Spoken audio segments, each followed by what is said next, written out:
Жылдам хабарнама, шұғыл дерек, жұлдызды жаңалық. Ассалаумағалейкум, арма қазақ. Аппақ келін веб-сериалының басты рөлін ойнаған актриса Фатима Кулибали өмірінде не өзгерістер бар? Егер осы жұлдызды жаңалықтар сізді ұнап жатқан болса, онда арнамыздағы подписывайтесь және де бір ғана лайк түймелерін басып, видеороликтерімізді соңына дейін қараңыз. Ал онда біз бастадық. Салем Секол медиа түсірген Аппақ келін веб-сериалының басты рөлін сомдаған актриса Фатима Кулибали өзінің өмірі туралы сыр шертті.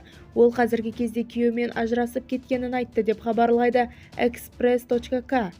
Күн.kz бағдарламасына берген сұхбатында жас әртіс күйеуімен не үшін ажырасып кеткенін туралы айтты. Мен күйеуімен 5 жыл тұрдым. Ол қазақ емес еді.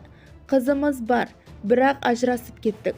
Себебі мен тұрмыстық зорлық-зомбылыққа тап болдым. Ол ұрып соғатын. Қазір өмірім әлдеқандай жақсы. Адамдармен айналама ашырала бастадым, деді актриса. Өмірінің осындай кезеңіне өткен Фатима Кулибали тұрмысқа шыққан және айласып жүрген қыз-келіншектерге кеңес те берді. Ең бастысы отбасын сақтап қалу. Мен мұнан 100% келісемін.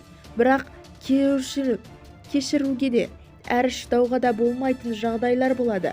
Үйдегі зорлық-зомбылық соның бірі. Ертең өліп кетуіңде ғажап емес.